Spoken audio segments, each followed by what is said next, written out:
Good evening. It's now 6:30 and I call to order the regular meeting of the Victoria City Council.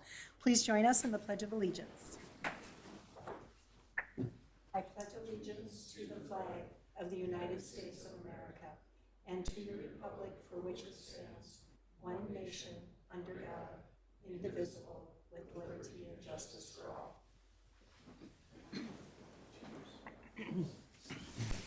The first item on our agenda tonight is announcements. All meetings of the City Council are open to the public and held in the council chambers at City Hall unless otherwise noted. If you're interested in speaking at a council meeting, we encourage you to contact our city clerk for more information. The next City Council workshop is scheduled for October 18th. This workshop is on a Wednesday and will be held from 8:30 to 12:30 p.m. at the Victoria Recreation Center. It will focus on Victoria's overall park system, including parks, trails, and the Victoria Recreation Center. In other announcements, we invite everyone to join the annual Halloween event on Saturday, October 28th. This family-friendly event is organized by the Victoria Lions and the Victoria Business Association and will take place in downtown Victoria at participating businesses from 1 to 2 p.m.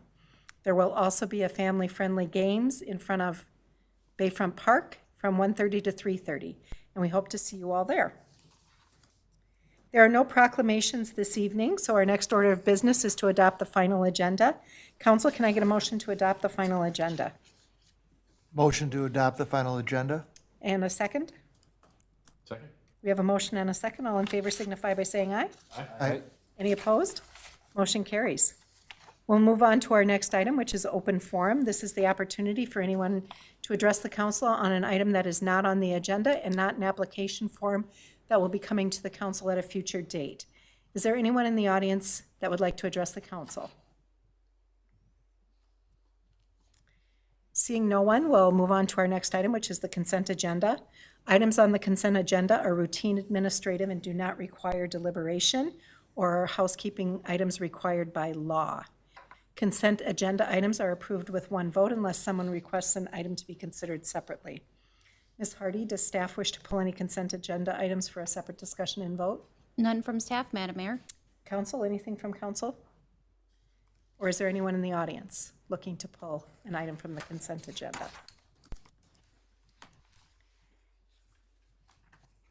In that case, I will entertain a motion to adopt the consent agenda. Motion to adopt consent. Second. We have a motion and a second. All in favor signify by saying aye. Aye. Any opposed? Motion carries.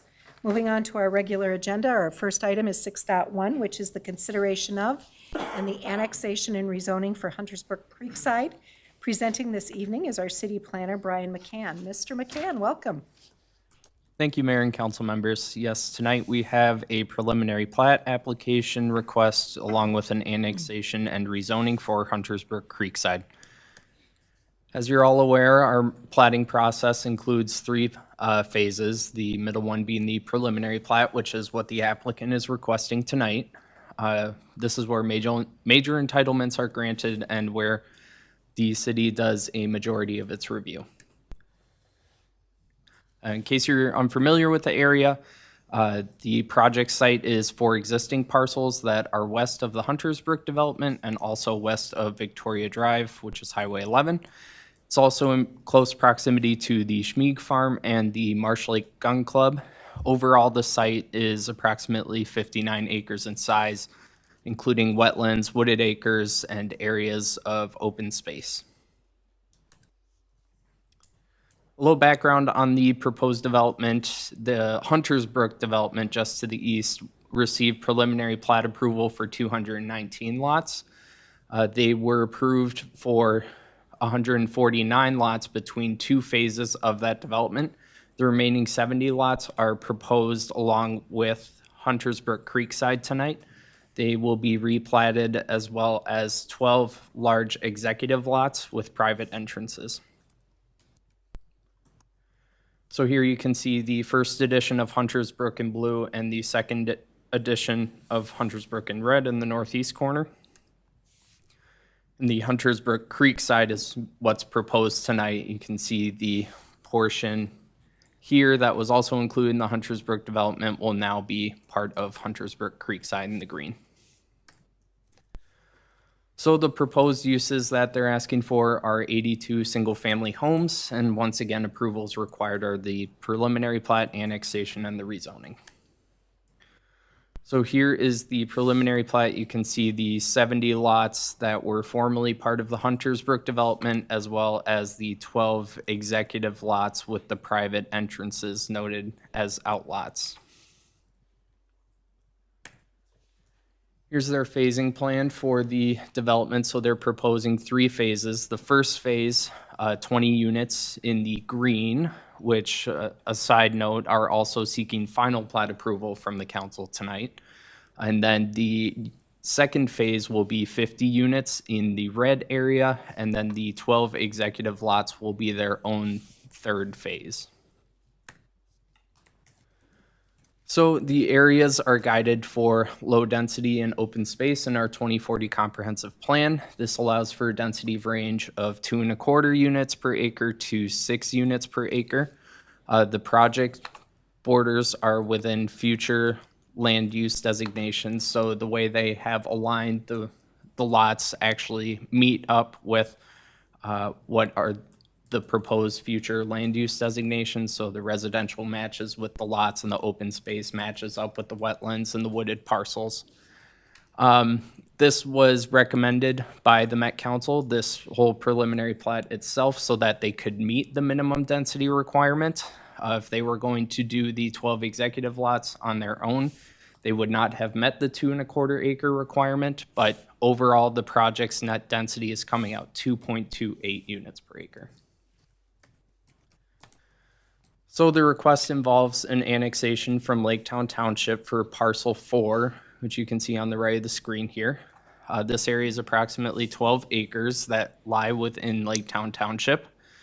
The annexation request was reviewed and approved by the township a few weeks ago, and City Council is required to approve a resolution tonight that would allow us to submit the annexation request to the Office of Administrative Hearings.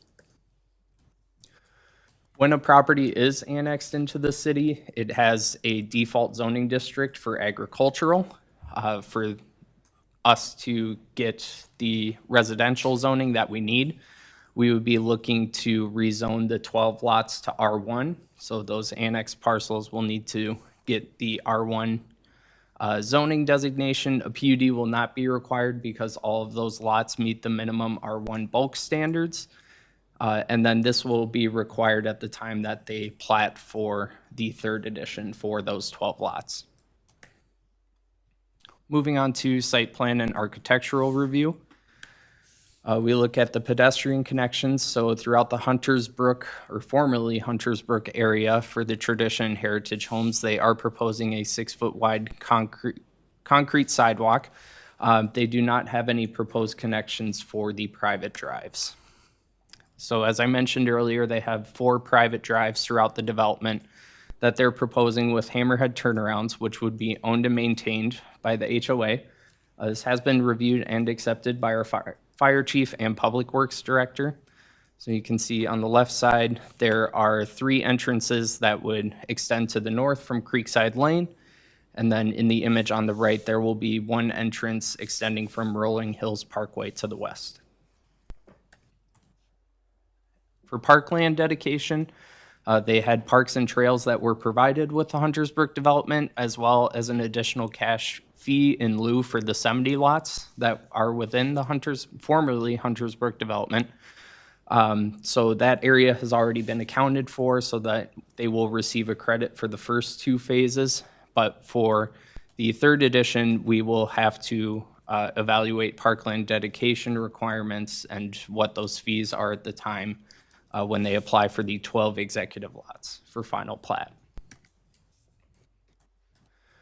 So moving on to the landscaping, they're proposing 243 total trees throughout the Hunters Brook area of the development, which include boulevard trees every 35 feet and 3 residential trees per lot. And then tree preservation, they're only removing 2,595 inches of significant trees, which comes out to about 82.5% saved throughout the entire development. Because of this, there is no mitigation required. Then wetland buffer and upland preservation, they're proposing a 30-foot average wetland buffer for the executive lots noted in the darker green on the screen. And then 174,000 square feet of upland preservation throughout the executive lots. That's seen with the lighter shaded green, and 41,000 square feet of upland preservation for the tradition heritage lots noted in the shaded red. Here are some designs, which I'm sure you've seen before, of what the heritage lots will look like. And then the tradition lots. And then here are the new ones. These will be the 12 executive lots. These are the designs for the houses that would go on those larger acre lots. Then the city engineer's review, she reviews traffic impacts or access, the grading and stormwater management, and utilities. Kara is not here tonight, but I will do my best to cover for her. The grading was subject to review and approval by her, as well as the utilities. She has reviewed and provided comments, which are in the September 22nd review memo, which was attached to the case. She also provided comments on stormwater, which is subject to review and approval by the Carver County Watershed Management Organization. As well as planning and the city engineer, our fire chief, public works, and building departments also weigh in on applications. And then externally for this application specifically, the Watershed Management Organization. Excuse me. The Plan Commission held a public hearing last week. On October 3rd, it was published in the Chanhassen Villager. We sent letters 350 feet out from the development borders, and we noticed for the 3 applications in discussion tonight. No residents attended the public hearing, and the Plan Commission reviewed and recommended approval of the preliminary plat annexation and rezoning request with a 5-0 vote. So here are the staff recommended conditions that were included in the case and the resolution for you tonight, including the annexation approval and the rezoning at the time of final plat for the 12 executive lots. Then I have 2 sample motions for you on the screen tonight. We will need 2 motions, one for the annexation and one for the preliminary plat. With that, staff can stand for questions, and the developer is in the audience tonight. Thank you, Mr. McCann. Do we have any sense of, I mean, we're approving 3 different phases tonight. Do we have any sense of the length of time of those it's going to take to complete those 3 phases? I don't know. Do you know, Brian, or do we want to have the developer? Why don't you come on up and introduce yourself and tell us what you think about the timeline on that. Good evening, Madam Mayor and council members. Pat Rossi with Tradition Development. Our first phase, the 20 lots, we would like to get complete and build permit ready before the freeze up this winter. So that's in the works, and I think the next item involves the final plat for the green area there. Phase 2, that's the remainder of Huntersbrook and Heritage and Tradition lots. Our burn rate, if you call it, our sales have been, I guess, stronger than expected with the interest rate issues that are common in the industry now. We don't have a firm plan for when we'll bring forward the final plat, but just knowing our sales rate out there, I'm certain that we'll be in for a phase 3 final plat, or I guess it'll be the 4th phase within Huntersbrook sometime next spring. I can't say that it'll be for all of the lots in the red area, but I would imagine at least half of those will be final platted, possibly starting this winter into the winter of 2024. The blue lots, the acreage lots, we've been working with a couple of builders on those, and one of them is our in-house company builder, Homes by Tradition, and then another partner who builds more on the executive style lots. The partner outside of our company is interested in going right away. I think the intent here will be, is if we're successful with our preliminary plat here before you this evening, will be to get a quick turnaround on a final plat for a portion of those lots. And I believe that's the portion on the south side of the creek, the former Gestack South parcel. I would imagine we'll start the final platting there within a few weeks of tonight's meeting. Okay, So great. at least a portion, maybe half of those lots, they would like to have available by the end of next summer, so. Okay, That's as curious close. about that because that's a little different product than the other phases.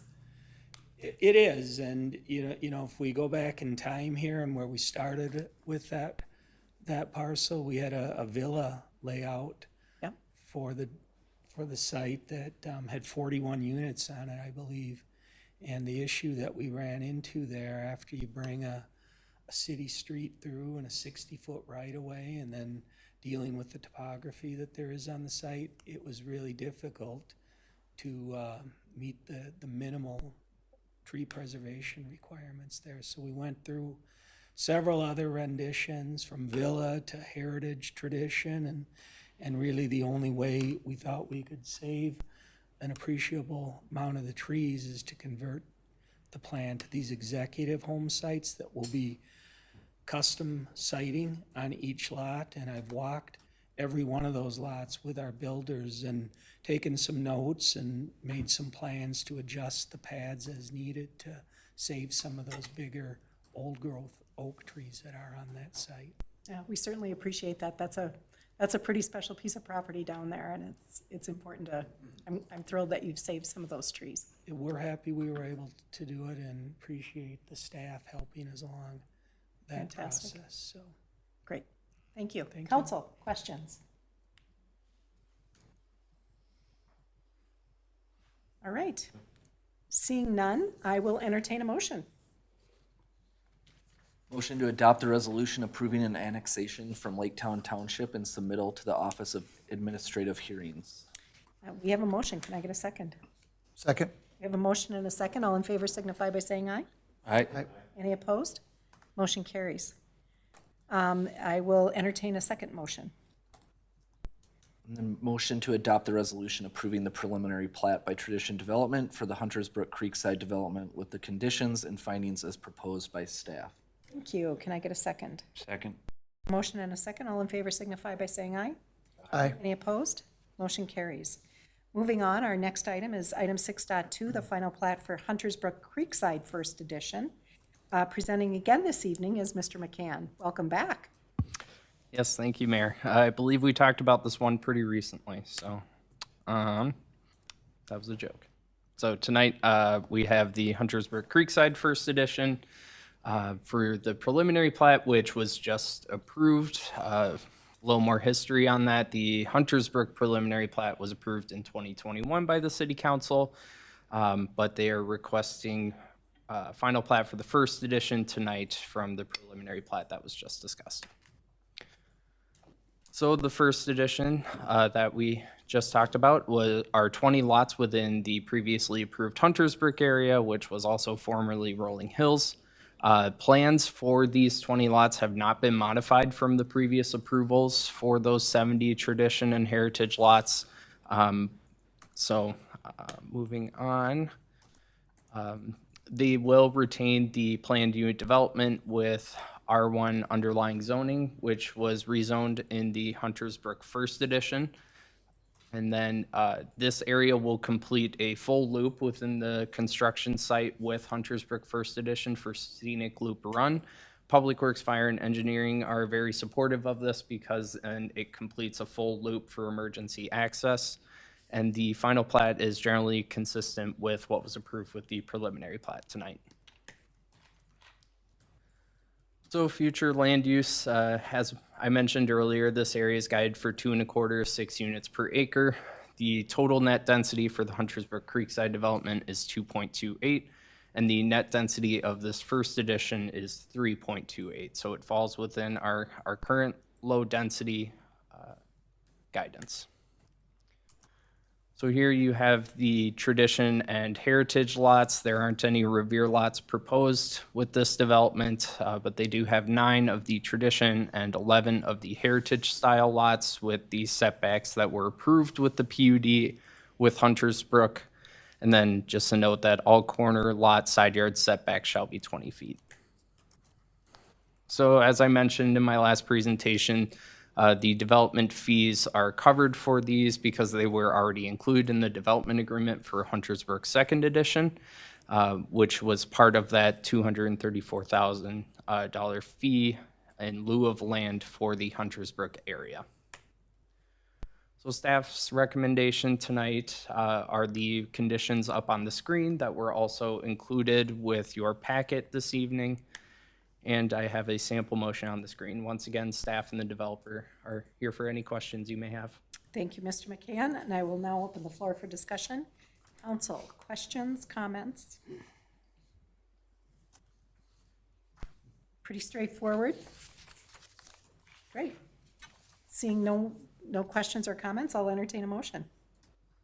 Motion to adopt the resolution approving the final plat for Hunters Brook Creekside First Edition with conditions as proposed and presented by city staff. We have a motion. Can I get a second? I'll make a second. We have a motion and a second. All in favor signify by saying aye.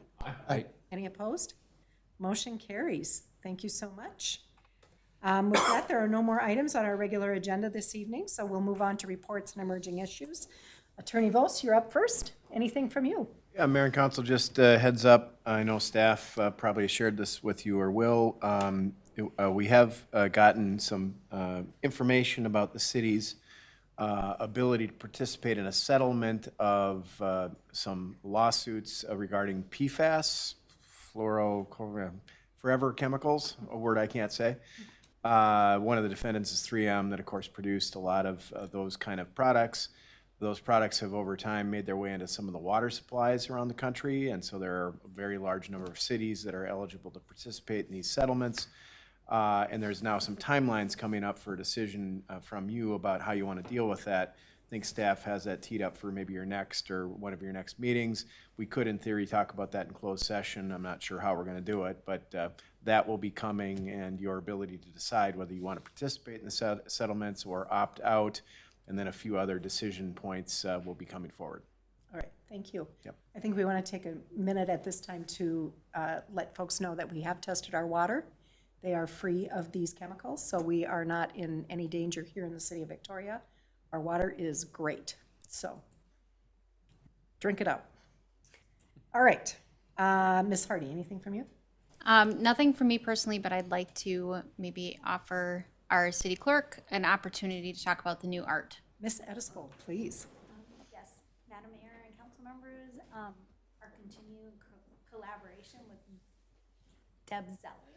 We have new art on the wall for display. I think it's going to be up for about a month, maybe a little longer since we'll be entering the holiday season, but the art is open for viewing to the public. Regular business hours, 8 to 4:30, Monday through Friday. Please come and view the new art. It's lovely. Thank you. Is there any, is there a particular theme to this? She did not say anything Okay. about a theme. It is lovely, so do come and join. All right, council, anything from council this evening? No, Mayor. All right. Since there are no more items to come before the body this evening, I will entertain a motion to adjourn. Motion to adjourn? We have a motion. Can I get a second? Second. All in favor signify by saying aye. Aye. Any opposed? Motion carries. We stand adjourned.